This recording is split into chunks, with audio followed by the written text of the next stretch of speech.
right. Welcome, everyone, to our very first SSC podcast. I'm here with the subject matter expert on all things sports, my best friend of like a million years, Josh Smith. Like, he is the man. So, today we're going to talk about NFL stuff. We're going to talk about Caleb Williams, and we're going to talk about CJ Stroud. And let's go ahead and dig into it. All right. So, Josh, I got to ask you, are you bullish or bearish on Caleb Williams? I don't know. That's a tough question. I think it really depends on what the Bears put around him. All right, well, let's talk Um, about that. So when we spoke earlier, I was like really underwhelmed about the draft because they drafted like one offensive lineman. So Bears 25. Just make sure I got this correct here. So they drafted a tight end, Colston Loveland, number 10 overall. They drafted a wide receiver, their second pick, number 39 overall, Luther Burden, the third. He's supposed to be really good. Let's see. They got offensive tackle Ozzie Trapilo, number 56 overall. And that was really their only offensive lineman. Then, of course, they drafted my man Shamar Turner, defensive tackle, number 62 in the second round. So when I saw that, I was like, I wanted the Bears to just like go all out on offensive linemen in the draft, and they didn't do that. So this disappointed me. But then when I looked at their offseason moves here in NFL free agency, they got Drew Dahlman, a center from Atlanta, who's supposed to be like really good. In fact, he was the top center available in the free agency. They went out and they got Joe, I think Tooney, a guard at Kansas City Chiefs. Am I saying that right? Tooney, I think, yeah. And he's supposed to be like the best guard in free agency this year. So, but they didn't get any tackles, and I'm really worried about Caleb's blind side. So I don't know much about this draft pick, but a couple of days ago when we spoke, I was pretty bearish on Caleb, but now I'm kind of on the fence 50-50 because when it comes to quarterbacks and their performance, you know, it's easy to get mine, if you will. And so much of a QB's performance is like what their mental state is in. So if they're always worried about like getting sacked and they start getting happy feet in the pocket, you know, to me, that just diminishes their performance. Does that make sense? Um, yeah, I mean, absolutely. I think um, really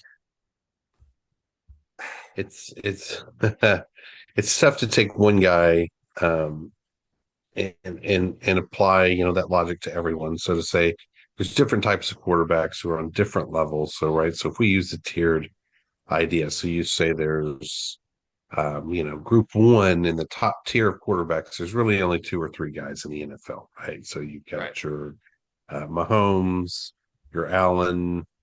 Um, I think that's the only two I put in that category at this point. Um, Right. There's And some room then, for other guys to say that, but even in your tier two, so you start to look at these tier one and tier two guys. I think they're largely unfazed mentally. I think a lot by what's going to go on around them. It's hard to imagine a rookie or a second or third year guy not being affected by what he's seeing in front of him, whether that's a lot of pressure or no holes to run through. Things like that are certainly going to affect a young guy more than an older guy. Um, but to your point specifically, um,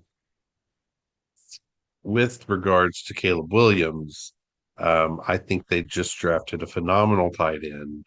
you They've do. added depth across the center of the line. Um, yeah, So, so, they're setting themselves up for success. You should do a little bit of looking at this guy. so you're really bullish on Colston Loveland then. I think so, yeah. All right.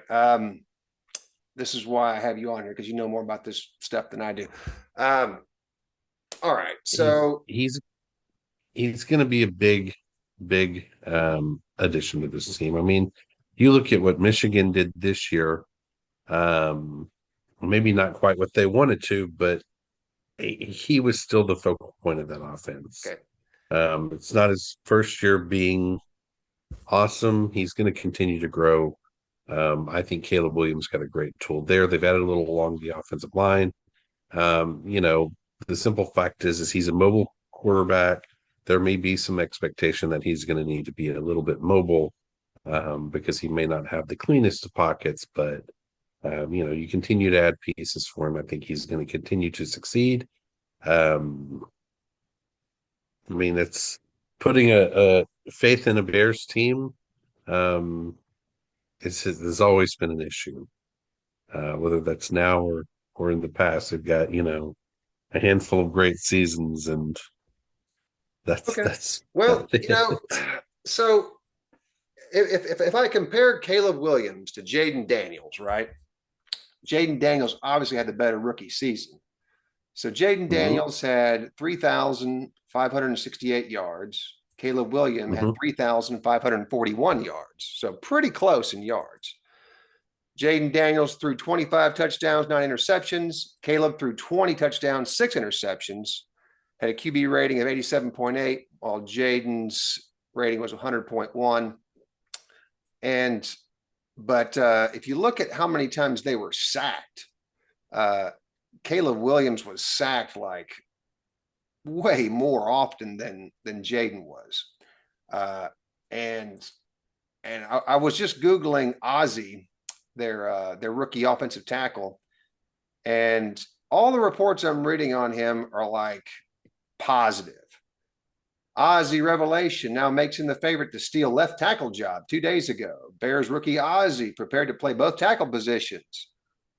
Rookie Ozzie is ready to play anywhere on the offensive line. So everybody's, I guess, really likes this guy. So yeah, he's 6'8". Let's see, I don't know what his weight is. It doesn't list it right here, but he's a really big guy. So we'll see. We'll see. Maybe I was wrong. Maybe this is going to be like the next Blozell Adams. I don't I mean, let's not get too know. I worked know. up I know. about a So rookie offensive lineman yet, but um, all right. you know, So I guess you weren't picking a Hall of Fame caliber guy there, so maybe that's a fair comparison. I you know, it's tough. It's not always fair to look at these guys and say, well, this one did that much better than the other one. But you know, yeah. a lot of times sacks the quarterback is going to need to figure out how to not get sacked, and he wants the most time he can possibly get. But you know, I don't know. Bringing Jaden Daniels into the conversation is really fair to Caleb Williams because that guy is elusive Right. on a way. And I think, you know, maybe three or four guys have ever been that kind of elusive. Well, Um, so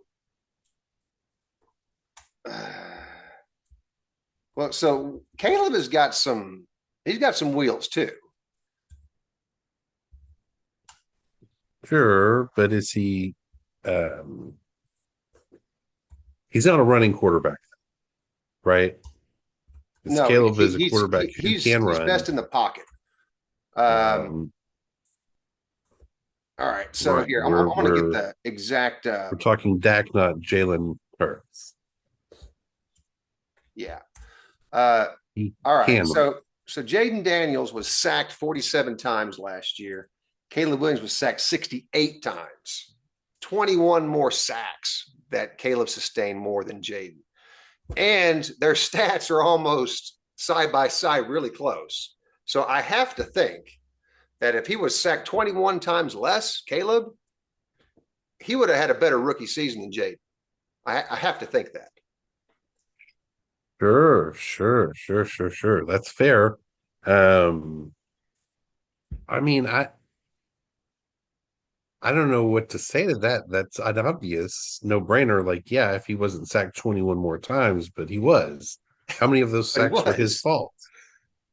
Okay, How well, many I of those don't sacks know. were coverage sacks? How many of those sacks were because he wasn't reading the defense well? How many of those sacks did Jaden Daniels get out of because he was able to take off and get free? Where Caleb just Well, doesn't quite have that I'm athleticism. So, that's a good point, but I guess the sack I'm saying is if we can just cherry pick the 21 sacks out of the 68, let's just cherry pick the ones where it was the offensive line's fault. well, that's a bit ridiculous of an argument, right? So, uh, who were even Huh? who were the most sacked quarterbacks in the NFL last season? Well, let's figure that out. Let's see. Most sacked QBs in 2024. Caleb Williams, number one. All right, there you go. That's fair. And then CJ Stroud was number two. Um, how did those two guys compare head to head statistically? All right. Well, let's see. CJ Stroud. CJ. Sam Darnold was number three. We know what they did last year. Jaden Daniels, number four. Jalen Hurts, number five. I mean, the top five, the only one of them in the top five who didn't make the second round of the playoffs is Caleb Williams. All right. So CJ Stroud last year threw for 3,727 yards. Caleb threw for 3,541. Right. And let's see. CJ Stroud threw for 20 touchdowns, 12 interceptions. So that kind of dinged him. Um, Yeah, but yeah, this is actually a good segue in our next topic. So we want to talk about CJ Stroud as well. So I looked at the Texans off season. Let's see. They didn't draft any offensive linemen. They drafted two wide receivers in the first 6 rounds. Looks like, and they drafted, let's see, one quarterback, one safety, one running back, Woody Marks. Yeah, I don't know much about these guys, um, except for Jaden Higgins. I think he may be pretty good. But yeah, they didn't get any first round picks this year apparently. And then if we they look traded at, down. yeah, they did get Mario Edwards back at defensive tackle, which I thought was interesting. And then Cam Robinson at offensive tackle. I think this one's interesting. So they got rid of Tunsil, and they replaced him with Cam Robinson. That might end up being an upgrade. We'll see. Um, and then they got Laken Tomlinson at offensive guard. Nothing really. He'll be competing for the starting role with the Texans, just trading former starter Kenyon Green. Okay. Yeah. So on CJ Stroud, I have no idea. Well, you're in Houston. What's the temperature like down there as far as CJ? How everyone loves CJ. Well, I know they love him, but I mean, I don't listen to Houston sports media. I don't know what they're saying about him on the radio here. I know that the fans love him. I know that the team made the playoffs last year. They're looking at being better this year than last year. Um, I, I just don't know, what I think adding Higgins is a big addition, potentially upgrading the offensive line, getting a little better on defense. I mean, I think they may have one or two more wins. I don't think they're instantly, Super Bowl contenders. right. Um, and he throws a lot of interceptions, right? Like that's Well, so if we CJ look at Stroud does turn the ball over. So CJ, if I go back to 2023 in his rookie season, um, let's see. 26-5. Let's see. Yards. He actually had a better rookie season. 4,100 yards his rookie season, 23 touchdowns, only 23-5. So he regressed from year one to year two, didn't he? Mm-hmm. His Yeah. team got better. But the team got better.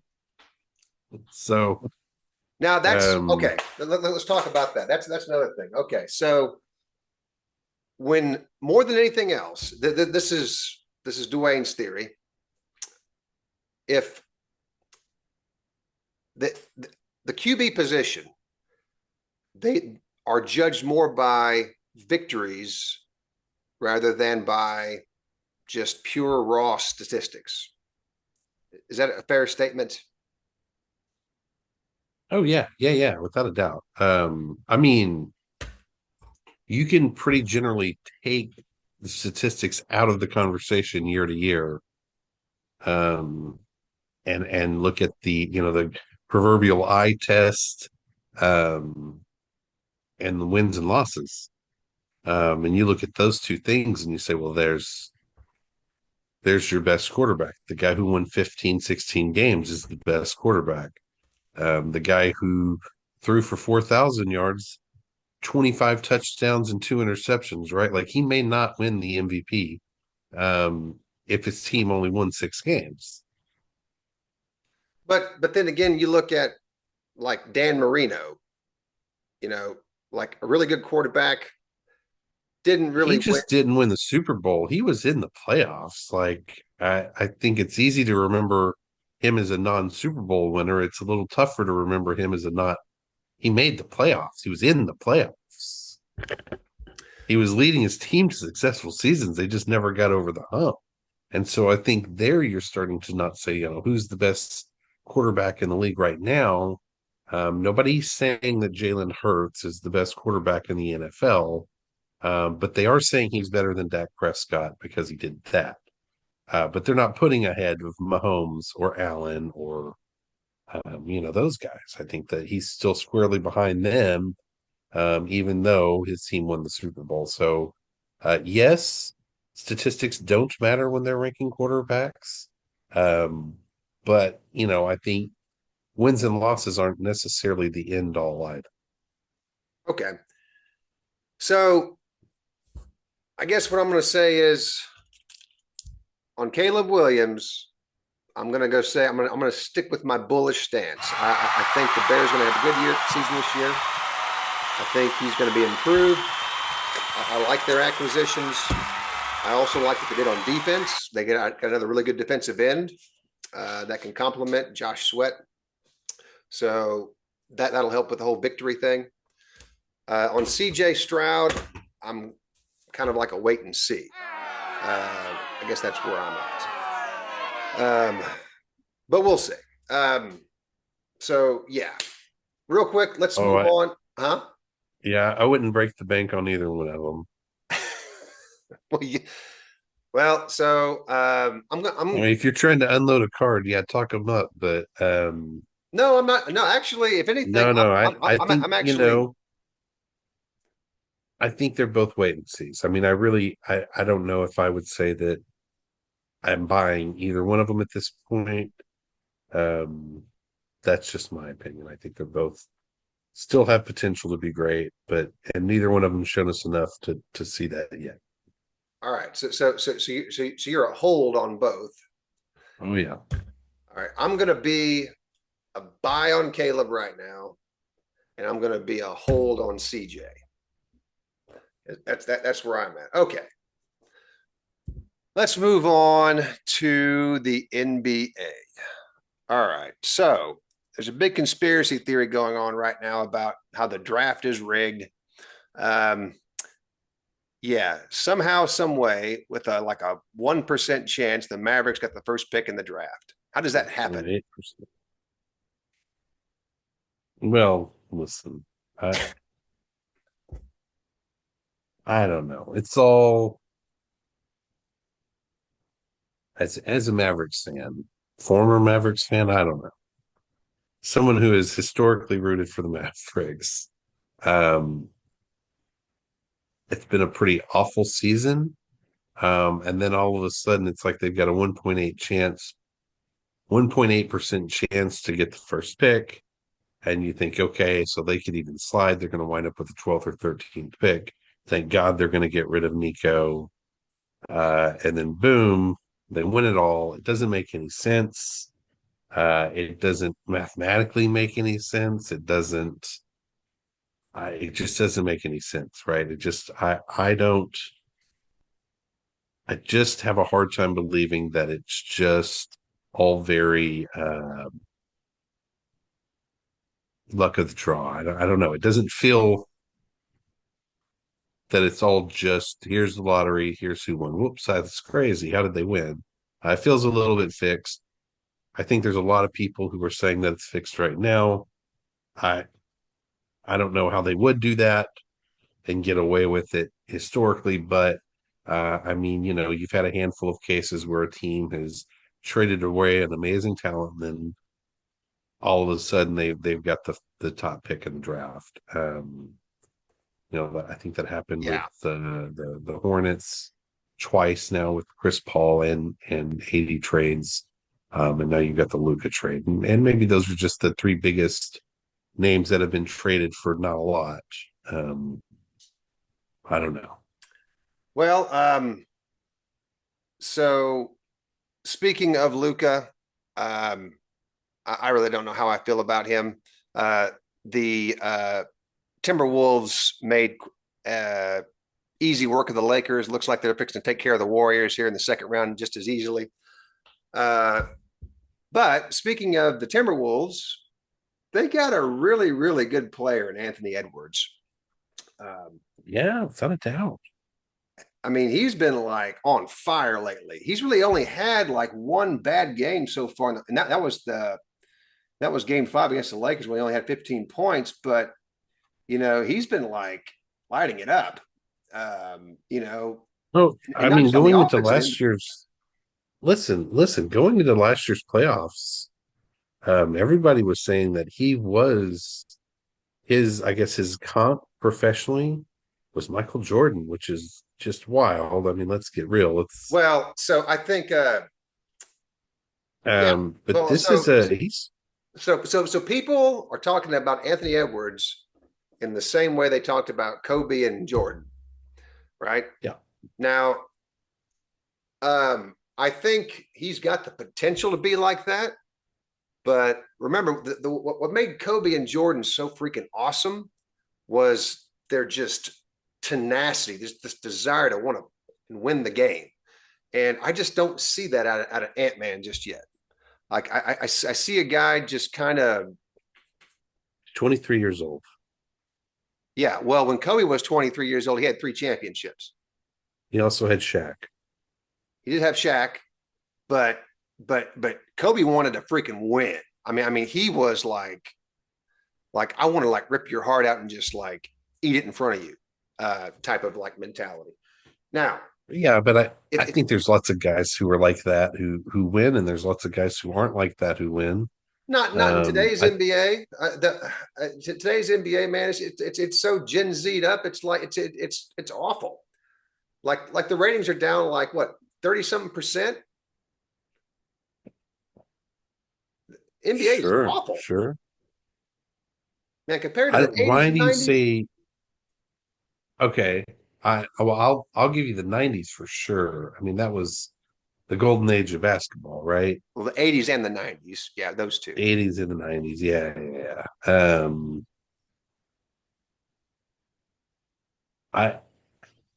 I I still enjoy watching basketball.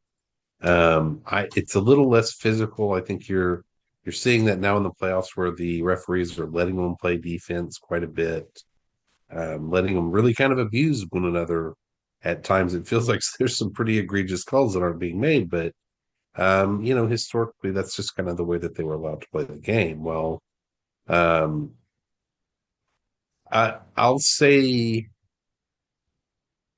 of Anthony Edwards, of the players in the NBA who were equipped to play a real physical brand of basketball.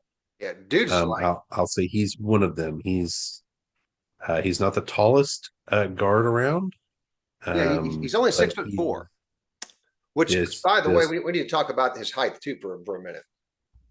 he is jacked for someone who's 6'4" in the NBA. He's very willing to play physically. He's very good at shooting the ball. He's only getting better. I think you look at it and I hate to say this as a Luka stan, but if he is in shape, I think you're looking at the next 10 years. Ant and Luka going head to head. Really, you got SGA in there still. Who knows what Giannis has said? He's open to being traded. That can kind of play into the way that these teams look over the next several years. I think Anthony Edwards is someone we should look forward to. Hopefully, stepping into that role as the next great American basketball player. I really do hope so too, because so if I look at the Anthony Edwards index here, so over the past year, his cards went down about 11.5%. Now, if I go back to the past 6 months, they're up about 5%. And if I go back to 1 month, they're up 11%. So basically, this playoff run has really, really helped out as far as his card value goes. So I'm going to say, as far as Ant-Man goes, I'm going to say he's going to be, depending on the playoff run he does, if he gets to the finals and has a really good finals, regardless if he wins or loses. If he gets to the finals, he wins the finals. What's that? I said if he makes it to the finals, he's going to win the finals. Yeah. This year. I mean. Yeah. And we'll see. We'll see what the conversation is when a 23-year-old star has won the NBA finals, and won the MVP of the finals. Yeah. Because who is that? They've got. He is a stud, man. He's definitely a fantastic player. So the other thing about Anthony that makes him so awesome, like Jordan and Kobe, is like his ability to just like dunk on people that you really don't see that much anymore of. Or it's like I don't know. Yeah, we'll see how the Kobe and Jordan were both 6'6", 6'8". So Kobe was 6'7", Jordan was 6'6", Ant-Man 6'4", but Ant-Man doesn't have the vertical leap Jordan does, but I think he's a little bit higher than Kobe. He's also only 23. But that'll slow down. As far as being physically built, I mean, like dude was like abusing LeBron James in the first round. I mean, dude's strong. 40-year-old LeBron James. But okay, yeah, but the age is more of a quickness thing, not really more like a strength and anyway. He does physically. He can push Luka and LeBron, right? I mean, these are both really big guards. And Anthony Edwards seems to be able to put pressure on those guys at that size. So yeah, it's an impressive. So for right now, we're going to say, are you going to be bullish on Anthony or hold on Anthony, or are you bearish? I'm buying him every day. Buying him all day. Anthony Edwards, you buying? Okay. What about Victor Wembanyama?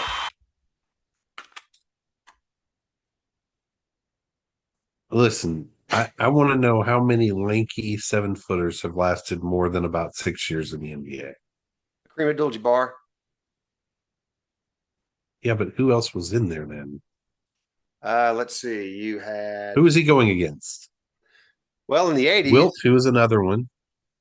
So Wilt wasn't really lanky. Wilt was more like Shaq. But no. So here's the thing. I'm going to say I'm selling Victor Wembanyama. You want to know why?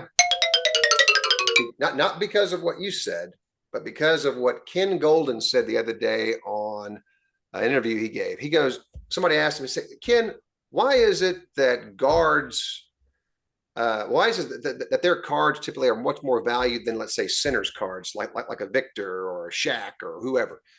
And Ken had a really good answer for that. And I never thought about it until I heard it. He said, well, because with guards, people can more or less relate to them because because they're the same size as they are. Whereas people just can't really relate to a 7 footer like they can. It's just more of kind of like a personal thing. And I think he's right about that. I don't know, man. I I, think people, no, you know, no, I disagree with that. I think, look, you take a guy like Dirk Nowitzki, yeah, people can relate to him, and he's 7'1". I mean, his height has nothing to do with it. Now you start to see guys like Victor Wembanyama, or right? Did I say that right? yeah. He he he's 7'6", right? 7'4", Um, 7'4". 7'4". He makes Tim Duncan look like a tiny man, Well, right? not Like really because he's like that skinny. He needs to get exactly. I his think ass to the weight room. it's pretty wild to look at some of these guys because it is a little bit of a spectacle, I guess. If that, maybe a little bit unfair to this guy, but I remember seeing Shaq in person for the first time at a basketball game, right? Yeah, And I remember seeing him standing next to Dirk Nowitzki and being like, what in the world is that human being done?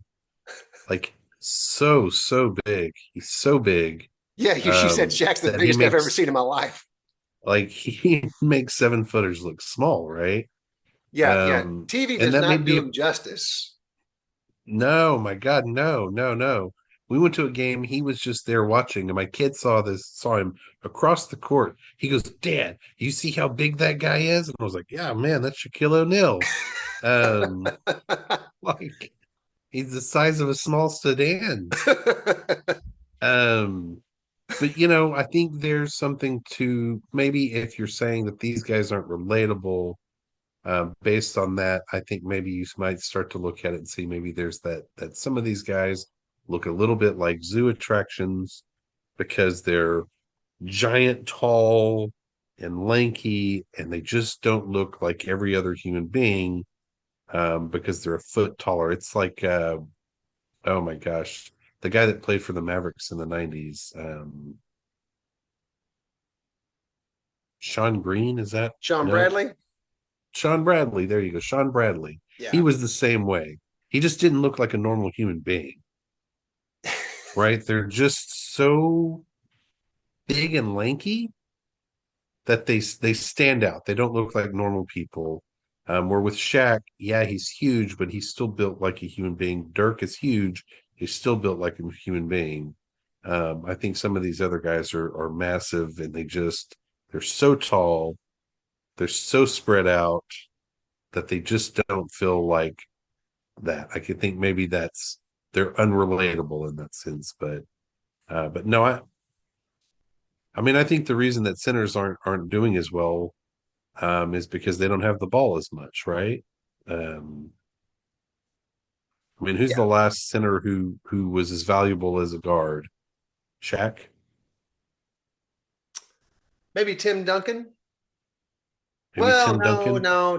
Tim Duncan's more of a power forward. He really wasn't a center. Um, Let me think. I got it. Yeah, I guess it is. I guess it was Shaq. Yeah. So I mean, you look at that and you say, well, it's just the position and the way that the game has evolved. Um, it's tough. Like these centers just aren't as maybe an unfair, but they're maybe not as valuable as they once were. Kind of in the same capacity that the NFL thinks that running backs aren't as valuable. Um, it just isn't a position.